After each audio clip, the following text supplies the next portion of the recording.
الله وعلى آله وصحبه أجمعين. Welcome back to another Ihsan webinar. May Allah bless anyone and everyone tuning in, whether watching or listening, whatever it may be. We ask Allah to bless all of you. Really quickly regarding Ihsan Foundation for West Africa. The organization has been around since 1996. Please visit the website ihsanfoundation.org for more information. There are a lot of really meaningful projects helping a lot of people who are in dire need. There are different projects from education, projects related to healthcare. There's orphan support. There are many things that, alhamdulillah, may Allah accept, that a lot of people are benefiting from. So please visit the website, see which project or projects in particular may pull on your heartstrings. Any support will go very far. So please do visit the website, ihsanfoundation.org, when you can, inshallah. In connection with our esteemed guest for today, Dr. Abdullah Ali. He is an associate professor of Islamic law and prophetic tradition at Zaytuna College and the founding director of the Lamppost Education Initiative. He completed a bachelor's, Ijaza Ulia, in Sharia from the University of Al-Qarawiyyin in 2001, a master's in ethics and social theory in 2012, and a PhD in cultural and historical studies in religion in 2016, both from the Graduate Theological Union.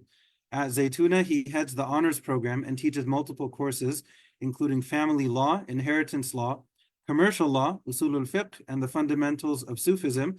He has published multiple books and articles which can be found at binhamidali.com and lamppostedu.org.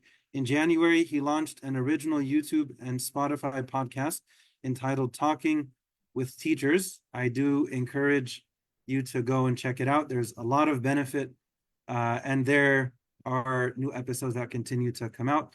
May Allah bless you, Dr. Abdullah, for your time and all of your efforts. I'll go ahead and hand over the figurative mic to you, inshallah. Bismillah. بارك الله فيك. السلام عليكم ورحمة الله وبركاته. بسم الله الرحمن الرحيم. الحمد لله رب العالمين وصلى الله وسلم وبارك على سيدنا محمد خير الأولين والآخرين وعلى آله وصحبه أجمعين. السلام عليكم ورحمة الله وبركاته. Really an honor to be with you today, Sheikh Bilal, and of course we're here to offer our support for the Ihsan Foundation for West Africa. I've been involved, like yourself, for some time, although and not as directly as you have been. We definitely support all of the charitable efforts of the Ihsan Foundation and Sheikh Ahmed bin Gora. And of course, we pray for the success of all these charities and all the efforts themselves. And may Allah subhanahu wa ta'ala make it weighty on our scales, inshallah, yawm al-qiyamah. So today I've been asked to speak about the value of good teachers. And I wanted to begin by speaking about, of course, just knowledge itself, because we know that what makes a person a teacher is that the teacher is someone who imparts knowledge. And there are many different types of knowledge, as we know. But one way to think about the classification of knowledge is in the way that scholars like Ibn Juzay al-Kalbi speaks about knowledge. And he divides knowledge into four different types. The first type of knowledge, he says, this is the knowledge ينفع ولا يضر, that it benefits and does not cause any harm. And examples he gives of that type of knowledge are things like medicine and like mathematics, arithmetic, طب والحساب. The second type of knowledge he mentions is ما يضر ولا ينفع, a type of knowledge which harms people and does not bring any benefit to them at all. And an example he gives of this is like the knowledge of astrology. So of course, ilm al-nujum, though it's sort of astronomy, generally speaking, he says that, there are definitely beneficial aspects of it. But, astrology itself is not a beneficial type of knowledge. And the third type of knowledge he talks about, or a classification of knowledge, he says was ma yadurru wa yanfa. This is a type of knowledge which harms and also benefits. And an example he gives of this is the knowledge of the study of systematic logic and mantiq. Now, of course, as a Sunni, his position is rooted in a historical aversion that Sunnis had to the study of philosophy. And so he says that logic itself is beneficial in that it sharpens the person's intellect, but it is harmful because it's what he called madkhal al-falsafa. It is a entry point to philosophy. And this wasn't a condemnation of all philosophy, but rather a condemnation of some of the more deleterious beliefs that were promoted by especially some of the we call the Muslim philosophers like Farabi and similar people, Ibn Sina, some related to the question of whether or not Allah subhanahu wa ta'ala knows particulars as opposed to universals, or rather he only knows universals, not particulars, or that the universe being uncreated, et cetera, et cetera. At any rate, so he said that the place of this category, he calls this category is knowledge, which is harmful, but also beneficial at the same time, so it can be harmful in that it leads one into the study of philosophy, or the negative aspects of philosophy, but beneficial in that it can sharpen one's intellect and the ability of one's ability to think clearly and to articulate oneself clearly. And then the last classification is mala yanfa wala yudur. It is a type of knowledge which neither benefits nor it is harmful. And he says that this is the knowledge of what we call ilm al-ansab, which we can say today is sort of racial knowledge, or knowledge of one's pedigree, one's bloodline, etc. Because he says that ultimately Allah subhanahu wa ta'ala doesn't judge people on the basis of one's color or one's race. So having knowledge of one's background, is according to Ibn Juzay Kalbi, it's not really, it's something negligible, right? It's like where you come from, what your roots are, et cetera, et cetera.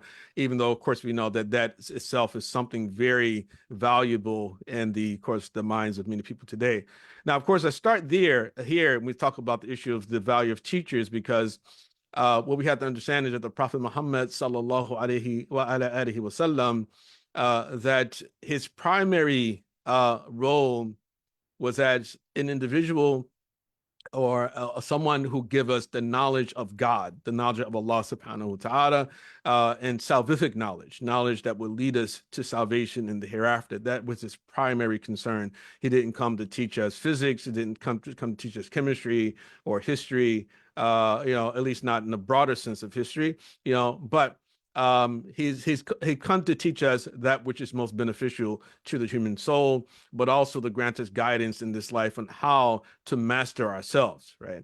So the Prophet Muhammad sallallahu alaihi wasallam said in a hadith reported by Imam Bukhari, "Ma ba'ath Allahu nabiyyan illa ra'al ghanam," that the Prophet, that Allah subhanahu wa ta'ala, he never sent a prophet except that he was a shepherd, or he herded sheep, right? And which is really interesting in that the Prophet, we know from his life, prior to becoming a messenger, alayhi salatu wasalam, he was both a shepherd and a businessman, And I think that's an important point to sort of to highlight, because when we think about the wisdom or the lessons that one can learn from different types of employment, different types of experience, that being a shepherd places one in a particular type of mindset, So think about it like this. The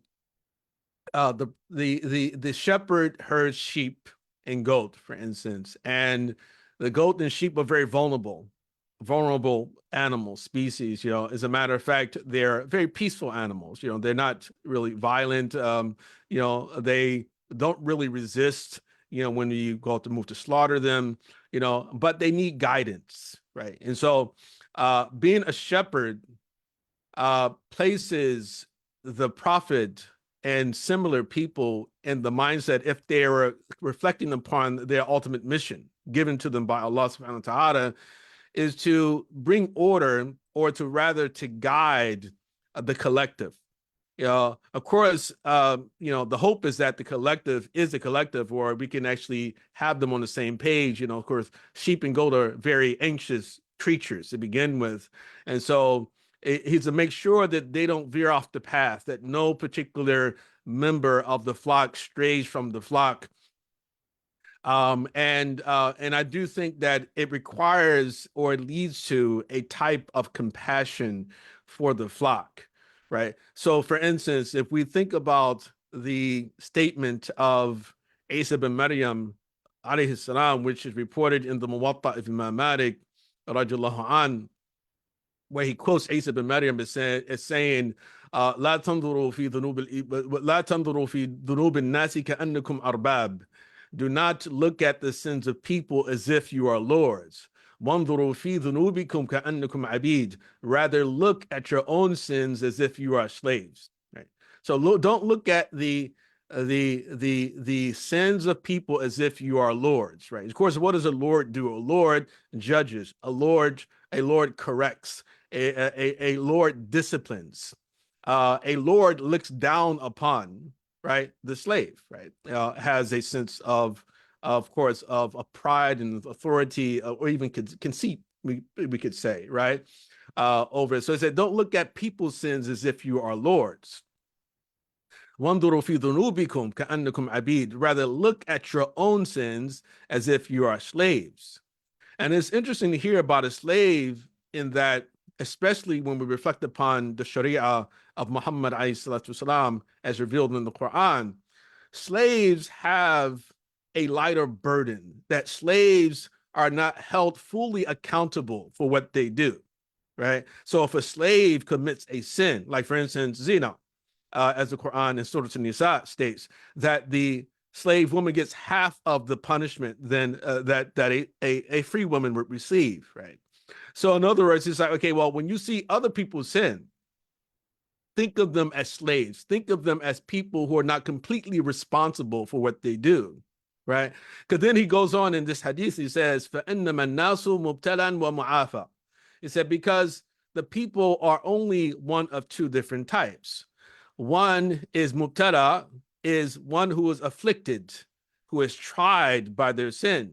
And the other type of person is a mu'afan, or is rather someone who is recovering from some type of illness, right? Or has recovered from an illness. So you're actually afflicted or you're recovered. Those are two different types of people, right? But in other words, everyone at some point is afflicted, right? But the mu'afan is a person that Allah subhanahu wa ta'ala has granted cure to, has helped them to improve their condition. And so in Isa bin Maryam, according to this hadith, he goes on and he says, Farhamu ahl al-bala. So be compassionate to the people of affliction. Be compassionate to the people of tribulation. Wahmadullah al-afiyah. But praise Allah, and praise Allah for being in a state of recovery, right? So in other words, so being a shepherd, so if it is true, as the hadith states, that every single prophet was sent by Allah as a shepherd, or actually worked as a shepherd prior to becoming a prophet, then I think that what it does fundamentally is places a person in a particular type of mindset with respect to the collective, the human collective, right? So in other words, we analogize the human being with the sheep. And of course, sheep get a bad rap because we always say, are you just a bunch of sheeple, that you shouldn't be, as opposed to a leader, so as opposed to being a shepherd, you're a sheep, but most people are sheep. There's nothing sinful about being just a member of the flock, right? That people should, if anything, the collective often more than not is a source of protection for the average person, right? When they kind of go along with where everyone's going, But the Prophet also warned, that the wolf, it devours the stray sheep, right? So the flock, so an individual should not flee far from the sheep. So in other words, managing or shepherding sheep or goat gives insight into the human condition. It's an expression of a certain type of order that can be realized when everyone is unified, and in this particular case, unified in their beliefs, unified in their concerns and their anxieties, their ambitions, etc. And so this is actually perhaps the goal, right? So maybe this is why Allah subhanahu wa ta'ala made all of them shepherds, is so they can realize that this is what the end looks like. So the human being is never going to be completely autonomous. The human being requires spiritual guidance. The mind itself is not sufficient. But another aspect of the prophet's experience too is as a merchant, right? So Allah gave him this insight as well, in that when we think about the merchant is a person who actually goes into the marketplace and witnesses the opposite, what chaos looks like, because we know the Prophet, alayhi salatu wasalam, he hated the marketplace. It's one of the most abhorrent of all places to him was the marketplace. Why? Because it was a place where people acted as individuals. Now, the sheep are a collective. In the marketplace, everyone's pursuing his or her own interests, right? And in the pursuit of that interest, one actually may be led to commit fraud, right? So there's a famous incident in the life of the Prophet, alayhi salatu wasalam, where he's going through the marketplace and he comes upon a man who's selling wheat. The Prophet, he places his hand inside of the bag where this man was selling wheat, because he suspected there was something corrupted about the wheat in that bag. He reached his hand all the way down to the bottom and noticed that at the bottom of the bag, the wheat that was being sold was wet, right? And so the Prophet removed his hand and said to the man, what's this? And so the man said, Ya Rasulullah, the rain, it was afflicted by the rain, right? So he put the wet wheat at the bottom and covered it on top with the dry wheat, right? So it was a defective product. And then the Prophet said to him, well, shouldn't you place the wet wheat on the top so people would know, right? And then he said to him, Man ghashana falaysa minna, that whoever defrauds us is not one of us, right? So the Prophet ﷺ, in seeing in the marketplace the individuality or the expressions of people's individuality and how it can lead to a certain amount of treachery, was able to see, of course, what he was, of course, the sort of challenges that he would be given, right? But also, again, he himself was a manager, right, of a major project. That we know that he worked for our mother Khadija alayhi salam, prior to becoming the Prophet. And so he had to manage, he had to protect her goods. He took them to Sham, and so he understood something about inventory. He understood something about capital, about profit. And as mentioned before, he understood what fraud looked like, so he was a very honest man. He became well known for his honesty and his trustworthiness when it comes to business transactions, and for demonstrating to the people that this is the right way to do business. But what the market also teaches you, what the marketplace also teaches you, are things like the concepts of property rights, the concept of justice. If anything, trade is the foundation of these ideas, of these concepts, right? It's no mistake that, for instance, in particular, I believe it's John Locke, when his early sort of expression of the rights of man, right? So we look in the U.S. sort of founding documents, they talk about life, liberty, and the pursuit of happiness. That in John Locke's articulation of it, the pursuit of happiness was replaced with private property, right? So it's like pursuit of happiness is connected to wealth, right? So through having your wealth taken away from you, right? That in itself teaches you really what injustice looks like, or it's the starting point for understanding other forms of injustice, right? So the Prophet has this major task, so he's a merchant. He's also, again, he's a shepherd, so the shepherd shows him what the end looks like. Being a merchant and dealing with people in the market teaches him what the beginnings look like, and what he's going to be confronted with, and what he's going to have to contend with and try to overcome, trying to create order from that chaos. Is also stated, as we know, for instance, Isa bin Maryam alayhi salam, it's said that he was a carpenter, right? So the prophet said that all prophets were shepherds. But it's interesting too that Isa bin Maryam was also said to be a carpenter, right? And so with carpenters are builders, right? So carpenters are builders, and you can see this expressed as in the hadith that I quoted from the Muwatta, which is attributed to Isa bin Maryam, right? So in other words, it's that okay, that don't tear people down. I have not been sent here to tear people down. I have not been sent here to make people become despondent, right, about their condition, right? That I've been sent here to help people to become better, right? Another famous story of his is that he and a group of his companions, the disciples, they passed by a corpse on the road, or there was a dead corpse, and it had a stench to it, and they started to say, "Oh, how bad it smells!"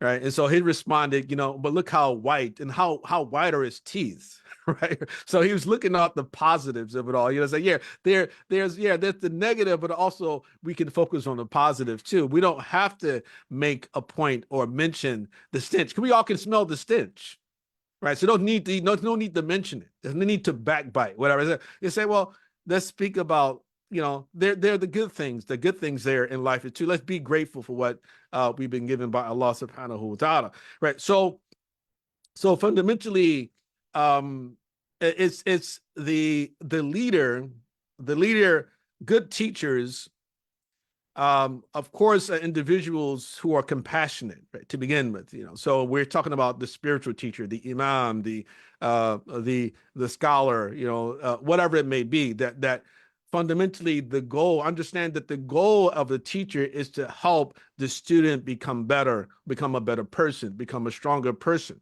That, and that in itself requires a lot of patience, requires a lot of compassion, right, along with it, and also a forgiving heart, right, so that when the teacher notices the slips of the student, that the teacher, that he overlooks it and understands, okay, well, this is all part of the growing pains. I mean, may Allah subhanahu wa ta'ala make us good teachers. I mean, I'm not saying this as someone who is a perfect teacher, right? But these are some of the insights that I've had while reflecting upon these things, especially in preparation for this particular this podcast, right? But another aspect of the teacher, of a good teacher, I would say, is that the teacher has to be also very good at identifying talent, right?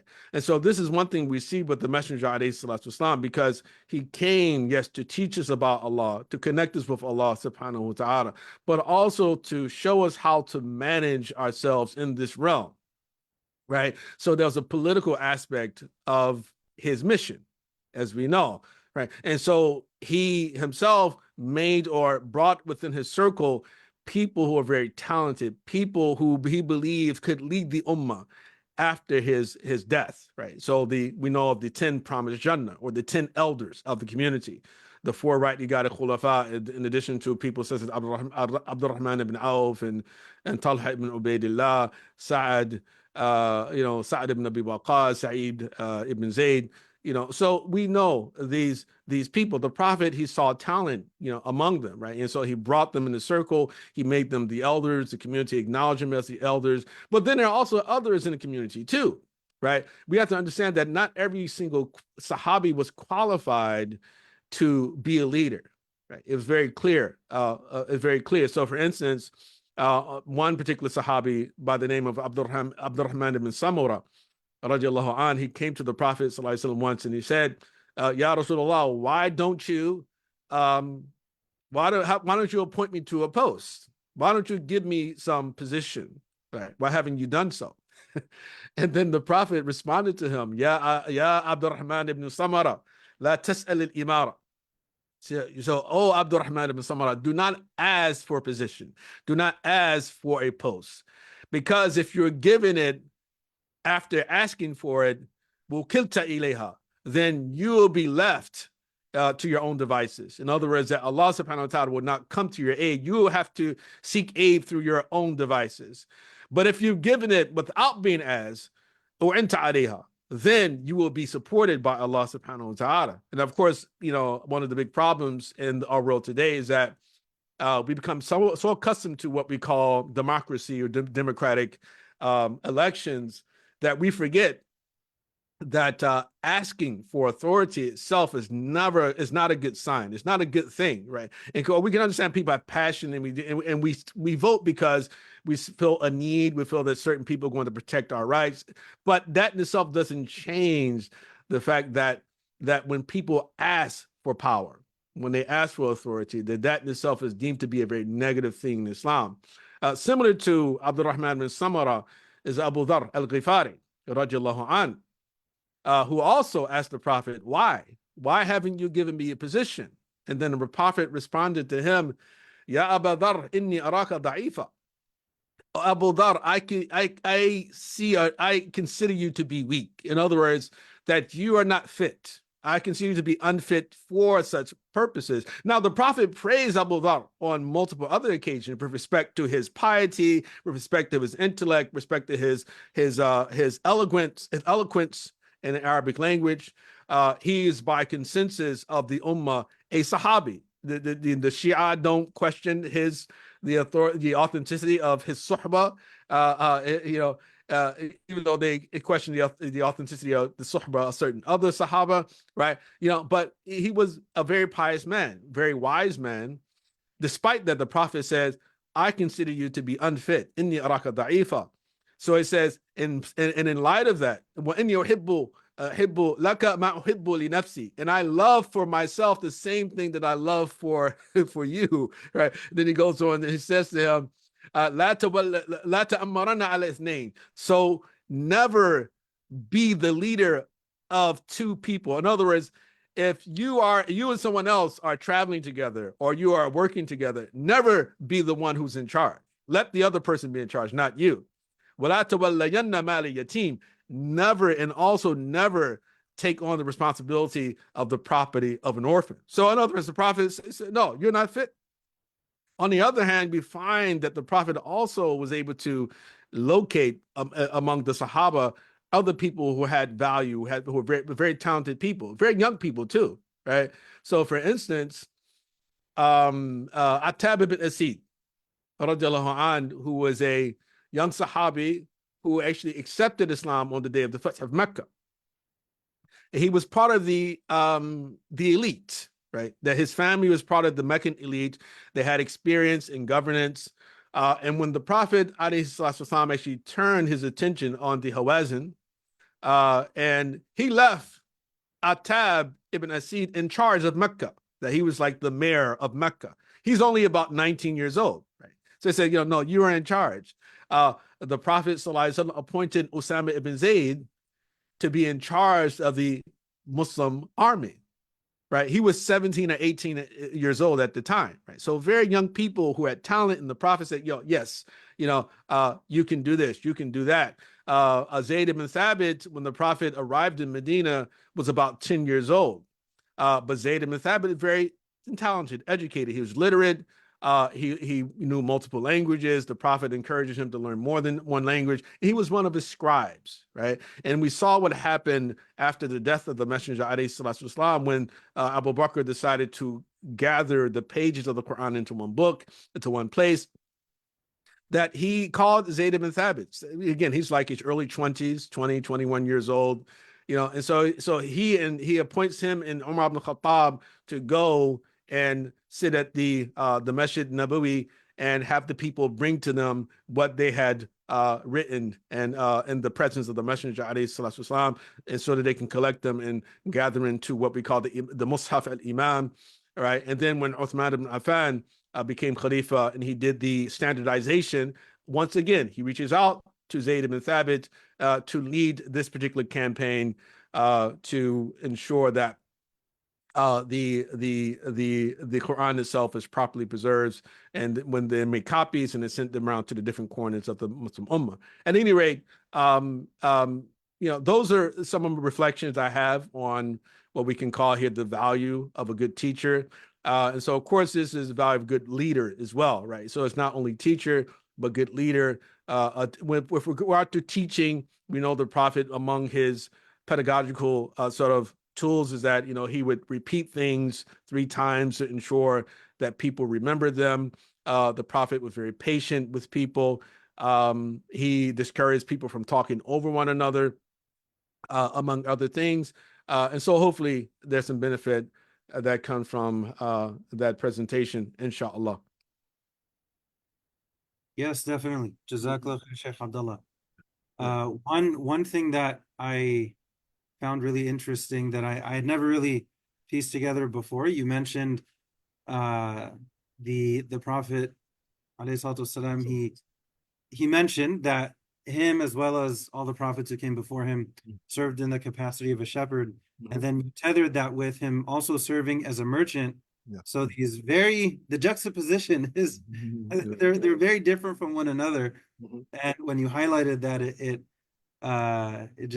it clicked really well. I never really compared and contrasted those two jobs, I guess, that the Prophet had, and then the additional role that Sayyidina Isa, the Prophet Jesus, had as a carpenter, and some of the reflections in connection with that. So there's a lot that's processing on my end, but that kind of trifecta of the shepherding and then business, and then also carpentry. What I know you mentioned before, but some folks that joined a little bit later, what was one of the points that you mentioned in connection with maybe the wisdom of carpentry? You mentioned building. Yes. What was something? Yeah. I mean, as a carpenter, carpenters are builders, right? So carpenters are people who they're artists. They are attempting to hone things to make them look neat. Excuse me. And when as someone who's trying to apply carpentry to the spirit, to the human soul, and in this case, and it seems that Isa bin Maryam, alayhi salam, of course, if my inference is correct, is that he applied that to his approach, to helping people. Because, for instance, in the hadith of don't look at the sins of people as if you're lords, but look at your own sins as if you are slaves. So again, a slave is an individual who doesn't have full legal responsibility. And so when a slave commits a sin, the slave is not given the full reward that a free person will be given. I mean, not given the full punishment that a free person would be given.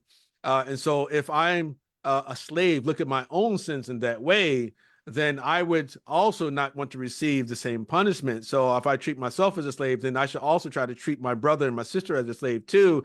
In other words, being that some people are tried by sin, and other people, they are recovering from sin. It's because it goes on and says there are only two different types of people. There's a person who's been tried by sin, like now, and there's another person who recovered, who've gained some mastery over him or herself, or his or herself.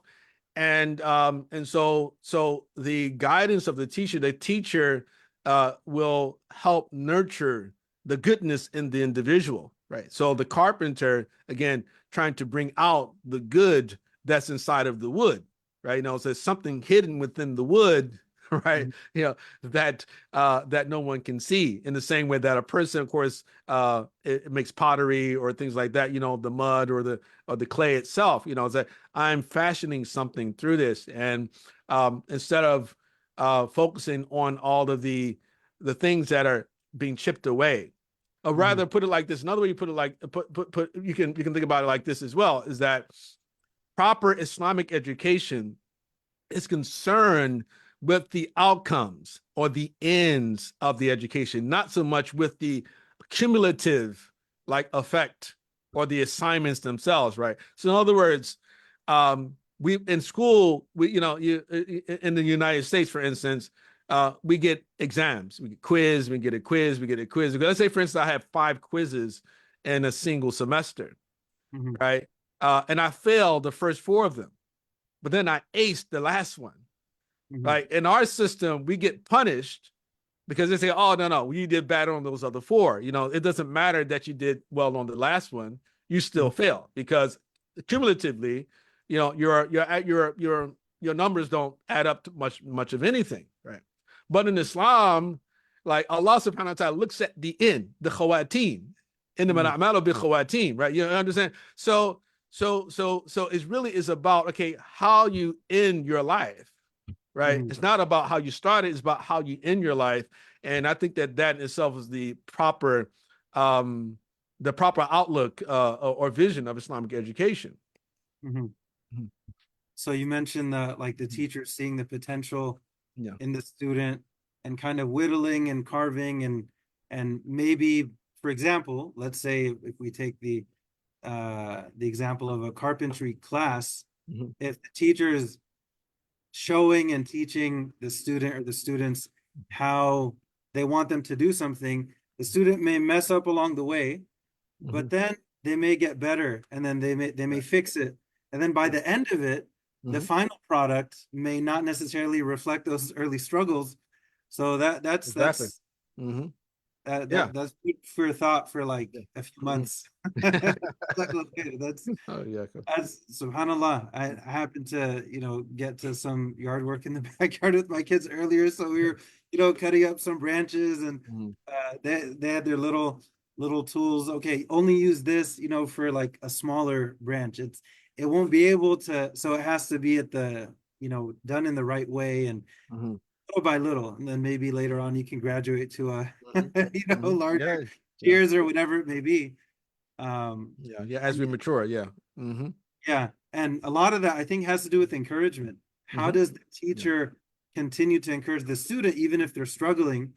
They Yeah. may see that potential in the student. The student may not see in themselves. Yes. Right. Right. So how would you Yeah. recommend, like, let's say, I mean, Yeah. you're actually uh you teach as a teacher and you have, years of experience Yeah. in connection with that. Mhm. What would be some advice that you may have for a teacher if they see maybe one of their students struggling early on? Mhm. They know they see the potential in them. Mhm. Like, what would be a good way to kind of, I don't know, boost their confidence or kind of Yeah. build them up to get to that point where they internalize Mhm. uh that confidence where they start to think for themselves, oh, I Mhm. think I can do X, Y, or Z. Yeah. Yeah. Well, yeah. I mean, it's a challenge in that often what actually militates against actually the encouragement itself, actually of the encouragement having a good effect on the student is the system of education, right? Because like you can tell a student, okay, don't worry about the grade, Mhm. right? But when the student is falling behind and then they receive like a notice that says, hey, well, if you don't bring your grades up, you're going to lose your scholarship or Mhm. you're going to be expelled, right, from the school. That creates a certain type of anxiety, right?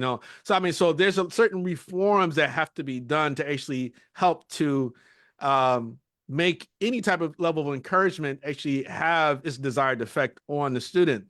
Um, but generally, I encourage students to focus on learning or studying to actually know. Like if you're studying to actually learn something, then usually it makes it easier for you to pass at the end of the year, right? So but outside of that, outside of like the sort of the institutional outside the institutional sort of situation and institutional environment, um, reflect upon the statement of the Prophet ﷺ. Like, for instance, he says, "Al-mu'minu al-qawiyyu khayrun wa ahabbu ila Allah min al-mu'min al-da'ifi wa fi kullin khayr." Right? So that the strong believer is better and more beloved to God than the weak believer. But he says, "Wa fi kullin khayr," but there is good in each one of them. There's good in each one of them, right? In other words, what we don't want to happen is that a student is led into to despair. They become um, despondent about their future, despondent about themselves, the state of their soul, right? That Allah subhanahu wa ta'ala is going to judge each individual according to their individual effort, their sincerity, etc. Right? And it's about the quality. It's not about the quantity either. Mhm. Right? You see, and people forget this, that someone can say La ilaha illallah khalisan min qalbi one time in his or her life, and that's it, right? I mean, we say it over and over and over, but how many times do we say it sincerely from the depths of our hearts, right? You see, and so, but Allah subhanahu wa ta'ala, whoever says it, dakhala jannah, right? A person will live their lives, as, I don't know, flagrant violators of the commandments of Allah, but then they'll have a transformation, right? And that person, right before they pass away, they may never even pray. They may never give zakat. They may never fast the month of Ramadan, right? But Allah subhanahu wa ta'ala will accept that from the individual if the individual has a sincere tawbah at that moment, right? So there are many different stories along those lines, So it's so I would say that it depends on, again, the institutional sort of environment. In certain environments, it's much harder to actually reach a student who's challenged with their self-esteem or have self-esteem issues, because he sees himself or she sees herself sort of not keeping up with the rest of the class. But we definitely have to have some type of revolution in our institutional situation, so that our curricula, they actually reflect a proper Islamic vision for the human being, I would say, and that is to say, okay, if this individual, by the end of this course, by the end of this particular regime of courses, is excellent, right, or very good, then that's really all that matters, rather than, okay, you bombed on the first quiz, the second, the third, and the fourth, but I finally aced the same information, much of which was given early on, at the end. That should be all that really matters, right? So, wallahu a'lam. Yeah, Jazakallah khair. That it's an interesting point to try to see how to balance wanting the student to succeed, wanting to build their confidence, wanting for them to genuinely internalize and learn from whatever the material is, and for there to be some kind of adjustment within the academic system in the States, at least, to maybe focus more on the maybe the intentionality should have more weight on the scale, maybe the effort, maybe the end should weigh more, or maybe the pinnacle or the best of what they produce. So if we go back to the example, if there are 5 quizzes, maybe the first one they don't do so well, the second one they don't do so well, they do extremely well on the third one, and then it kind of dips a little, and then maybe they do well on the 5th one. So how to more holistically factor in that journey, as opposed to only the cold hard numbers. This is what you got, this is what you didn't get, this is what you got, and how to, because one of the challenges in when you look at the overall, I know Sheikh Hamza has mentioned this in one of probably many, but there's one particular talk from several years ago, how the academic system in the States, so much of it focuses on the grade, but what about everything else? Right, Like, exactly. Yeah. would you really feel comfortable going to, someone who, whatever, maybe a doctor, they specialize in something, and if the whole time, if the main intention was doing it for the grade, it makes me think of the analogy of, I mean, you mentioned, maybe a bit graphic, but you mentioned the example of a corpse earlier in a different context. It's kind of like a body without a soul. Yes. Like there may be this outward form of learning in this grade or this transcript or what have you. In theory, those may have their time and their place, but then what about the soul? What about the intentionality behind it? What about the whole person, not just the quiz or the what have you? So yeah, exactly. Yeah. I mean, we have to, get back to learning for the sake of knowledge, right? Rather than learning for a job, learning to pass the test, right? And of course, we're just talking about, of course, normal academics. Yeah, but for us, it's a bit different too, because as believers, I mean, we're called to be people of Ihsan by the Prophet and by Allah subhanahu wa ta'ala. And more important than our academic progress is our spiritual progress, our emotional progress, our psychological progress. You know, if we are improving, if we're doing better, you know, we shouldn't judge one another on the basis of how we started, right? Because we all start somewhere, you know, worse off than we hope that we would be in the future, right? So if a person has made progress, then we should embrace them. We should embrace the project and judge them on the basis of where they are now as opposed to where they were, right?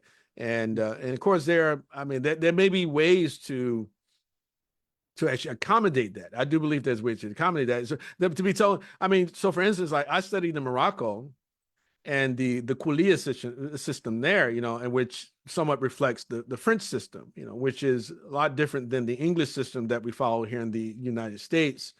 And so under the French system, you really don't have like homework, right? There's not really homework, and at the end of the year, you have like these you have major exams, right?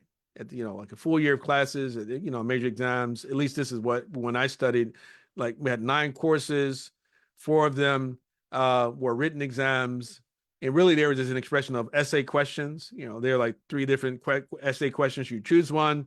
They give you 3 hours to answer the essay question, which means that it has to be quite a bit of detail involved. That's the expectation, right? You know, in your answer. And then if you pass the written exams, then you move on to the oral exams, right? The other 5 classes are all oral exams, right? Now, that type of system is perfect for a disciplined student, right? Because the stress that comes with having quizzes and homework and et cetera during the year, you know, gives you a whole lot of opportunity to read what you have, to read other things that are outside of the class as well. You know, but a lazy student, not so sort of disciplined student, is probably not that good. And so that's where we have like the system, the English system, where we have marking periods or we have semesters, you know, and you know, there are assignments that have to be completed by a certain date, and there's a lot of homework, things like that.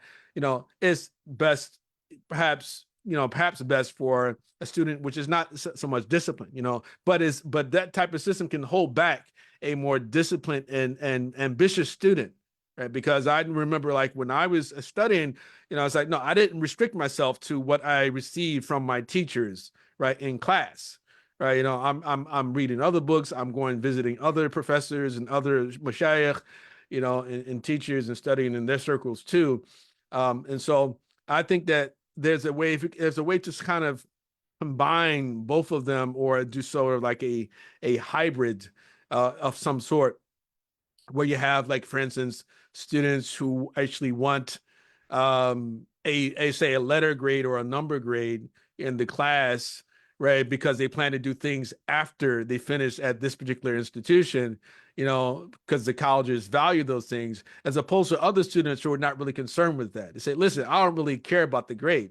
So I just want, you know, to learn.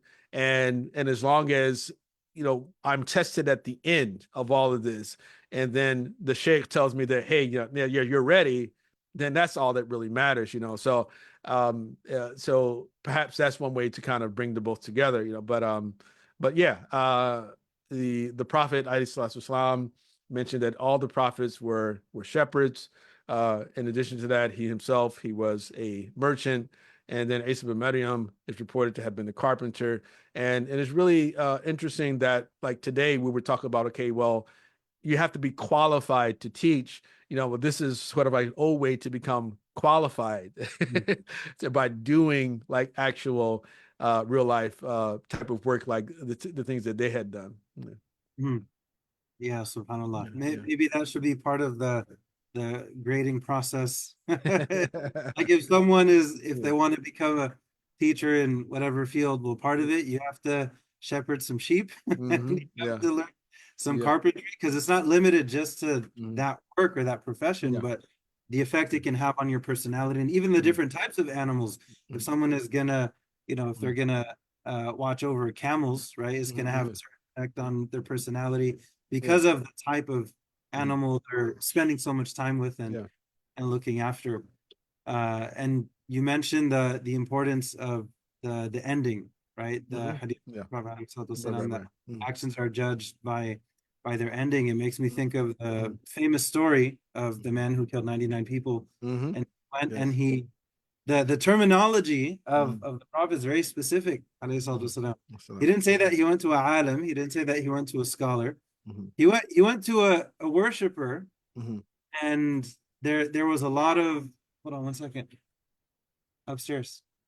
There was one. See, I'm trying to I manage the children. I I know. I know the feeling. appreciate your grace and your support. May Allah bless you for understanding. I mean, but yeah. Um, uh, the first person, and from his perspective, he thought, okay, let me go to someone I would deem as a religious person. This Mhm. person prays a lot, they worship a lot, so there's a reason why they thought to start there. So they went to this person who was a monk, and they worshipped frequently, and they asked them. They said, "Look, I something in them, something in their fitra was uneasy, and it drove them to look for clarity, how to understand it better. So they went to a worshiper and they asked them, I've made these horrible mistakes, right? Killed Mhm. 99 people. Can I be forgiven? Mhm. And the immediate answer was, a very Mhm. binary answer, right? You have the Mhm. switch, either it's on or off, and they Yes. were, nope, switch is Mhm. off. There's no hope for you. Mhm. Uh, so unfortunately, they responded by taking their life. So they must have been coming from a very Mhm. specific type of Yeah. background, and like what kind of harshness were they Yeah. Right. constantly privy to respond in. We've Mhm. all been there where you ask a question, you don't get the Yeah. answer you want, and Right. Right. Yeah. the Mhm. immediate reflex is not, kill the Right. person. Yeah. So Right. Yeah. what kind of Yeah. background are they coming from to start with? Yeah. Yeah. A Mhm. hundred something is Yeah. still moving inside them. So Yeah. then they Mhm. go to a scholar. Mhm. Yes. Yeah. And can you shed a little bit of light on that? Right.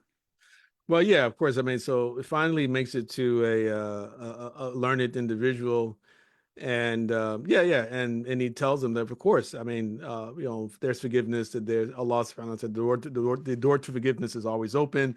Then he directs them to go to a particular community of people to help him and to learn the ways of Toba, right? And of course, we know the story goes, he dies on the path before he reaches his destination. And then Allah sends the angels of mercy and the angels of punishment down. And there's a debate between them. The angels of punishment believe that he should go to hell because he killed these people, right, in cold blood. And they didn't believe that he was, trying to repent. The others said no, that he was trying to repent. And then the way that Allah subhanahu wa ta'ala, he settles the issue is that he sends down another angel to referee between the two groups of angels and tells them that Allah says measure the distance between where he died and the land of the people of Toba. And when they did that, found that and he says that whichever land he's closest to is where he will where Allah's mercy or punishment will fall. So it turns out that he was closer to the people of Toba, and so Allah took him as a person of Toba. And then according to one narration of Hadith, it mentions that Allah actually shortened the distance or made the land of the people of Toba closer to him, right? Allah did that himself, to teach, a lesson to us, right? More so than the angels, I would say, that this is the way that Allah subhanahu wa ta'ala works, that the famous hadith, man atani yamshi atituhu harwala, right? So, yeah, man taqarraba ilayya shibran taqarrabtu ilayhi dhira'an, right? Whoever comes close to me, a handspan, I come to close to him a cubit, right? And whoever comes to me walking, I come to him at a faster pace or at or running. So those are the teachings of our Deen. So an individual who's already pretty much despondent, he's killed all these people, he's wondering if there redemption, which means that there's some guilt, that he's starting to feel some guilt in his heart for what he's done. And then when you tell him, you say, well, nope, no redemption for you. Okay, well, what's the point? Okay, here, well, kill you too, right? And Mhm. yeah, but you get triggered by that, clearly triggered by that. And so if a person has already developed a type of habit for killing, it's similar to, I guess, perhaps similar to a kleptomaniac, Mhm. has to steal every time he sees something, then they go, well, why not, right? But clearly, even after that additional murder, what does he do? He continues right on his path, and he realizes that, okay, well, the last guy I killed, he was a phony, right? That's the way he saw it, is that this guy's a phony. There has to be, his heart's telling him that, no, it has to be hope for me. There has to be redemption for me. So he finds someone else. And then Allah subhanahu wa ta'ala, according to this hadith, he forgives him. He gives him for this, and you have many like really amazing stories like this. It's like the story of the man who, he committed so many sins. He was so fearful of his sin Mhm. that he had counseled his sons that once he died, that they should incinerate his body and pulverize it into ash, and then spread the ashes to different parts of the world, because he feared that if Allah had reassembled him and reassembled his body, that Allah would punish him in a way that he didn't punish anyone else. And then Allah did that, and then asked him, why did you do that? And he said, it was out of the fear of your punishment, O Lord. And Allah, he forgave him, right? He forgave the man despite his doubt that Allah had or rather, despite his hope that Allah did not have the power to reassemble his body after all those things. And so today we would say that that's a problem with aqidah. That's like kufr, right? Mhm. But the hadith teaches us something different, that Allah subhanahu wa ta'ala looked at the state of that man's heart, right? And considered it to be sufficient reason for him to achieve some type of forgiveness, because it was genuine fear there, and it wasn't really led. It led mainly by fear, as opposed to mainly by skepticism about Allah's power to actually revive his body and his bones, among other things, right? Mhm. So yeah, or I mean, there was a hadith of the person um, who said of another person that Allah would never forgive the individual, and then Yom Qiyamah, Allah will forgive the sinner, but punish the person who said that Allah would never forgive the sinner. So there are Subhanallah. multiple examples of this in our tradition. Subhanallah. Yeah. And and of course, this is it. I think a lot of it for us, it depends on how do we interact with these teachings, Mm-hmm. right? If I Right. look at, wow, there's so much forgiveness and there's so much mercy. Mm-hmm. If I were to respond responsibly, Mm-hmm. it should motivate me to try to do more good. It should inspire me. Oh wow, Allah is that forgiving. Yeah. So let me take the plunge, so to speak, in connection with Tawbah, Yeah. as opposed to looking at Allah's forgiveness and mercy and then responding, wow, Allah is so forgiving and merciful. Let me go do some ratchet stuff over here and go do. Mm-hmm. So how do we interact with it, right? The Yeah, yeah. proper Yeah, I mean, ways. yeah, and that's the hadith too, that Allah is the foster. لو يعلم المؤمن لو يعلم المؤمن ما عند الله من عذاب ما طمع في جنته أحد, that if the believer had known the amount or the extent of Allah's punishment, that no single person would ever hope to enter Jannah. And ولو يعلم الكافر ما عند الله من المغفرة Mhm. ما أيس من رحمته من جنته أحد, that and if the kafir had known the extent of Allah's mercy or forgiveness, then Mhm. not a single person, no single person would give up hope or lose hope in entering Jannah, right? So I mean, Mhm. those are lessons, and so we're between khawf and tama, Mhm. fear and hope. We don't, between an amnu wal yats, between security and despair. And so we're people of wasatiyah, right? People of the balance, and people of the mean, people of the golden mean, inshallah. Yeah. Mhm. So there's the hope and the fear, but as Yeah. Ibn al-Qayyim mentioned, that the head of that bird is love, right? There Yes, has that's to right. be that deep sense of connection. and love. Siraj, come. You've been, making all So, this but noise. yeah, come on, come on. Let's see who this is. Come Yeah, say it's salam to Sheikh Abdullah. Oh, now you're shy. Now you're shy. Subhanallah. Jazakallah Inshallah. khair for your Bless grace luck. and patience. May Allah bless you and I mean, take your words yeah, always and bless you and your family. same to Come you. sit down, please. You don't want to? Now you're shy. Subhanallah. Jazakallah khair. I know Inshallah. there's a lot going on between Zaytuna and Lamppost, and Mhm. there's a lot of good that you're bringing to the Mhm. community that you continue to bring. May Allah bless your efforts I and mean, your words yeah. and any final. I'll be the Mhm. the first one to recommend for people to go check out the Talking with Teachers podcast. Mhm. There's a lot of good, a lot of stories, a lot of benefit. Jazakallah khair. Any concluding remarks that you want to share in connection with anything for people to find maybe more of your work, more of writings, No. books, podcasts? Yeah, yeah, yeah. Just basically, like you mentioned, lamppostedu.org is our main website. Please tune into Talking with Teachers. You can, find we have a Lamppost Education Initiative is there. Our YouTube page, where you can find the podcast itself. Excuse me. And soon we're going to be starting our third season. And then I have my main website, benhamidadi.com, where many of my articles and lectures and books are posted, featuring, of course, my own intellectual contributions. So please do support us and also support the Ihsan Foundation. Please donate to the Ihsan Foundation.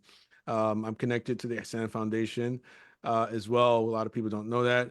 And so this is what this particular episode was about. And we hope that you find it in your heart to support the orphans and the others in West Africa, which are being supported by the Ihsan Foundation for West Africa. Barakallahu fikum. Alhamdulillah. Jazakumullah khair. We won't Yeah. take any more of your time. May Allah bless you and your family always. May Allah protect you and your family always. And we'll hope to do another episode sometime in the future, inshallah. Inshallah. Okay. Barakallahu fi. Thank you. Appreciate it, Jazakumullah. Sheikh. Assalamu alaikum. Alaikum salam.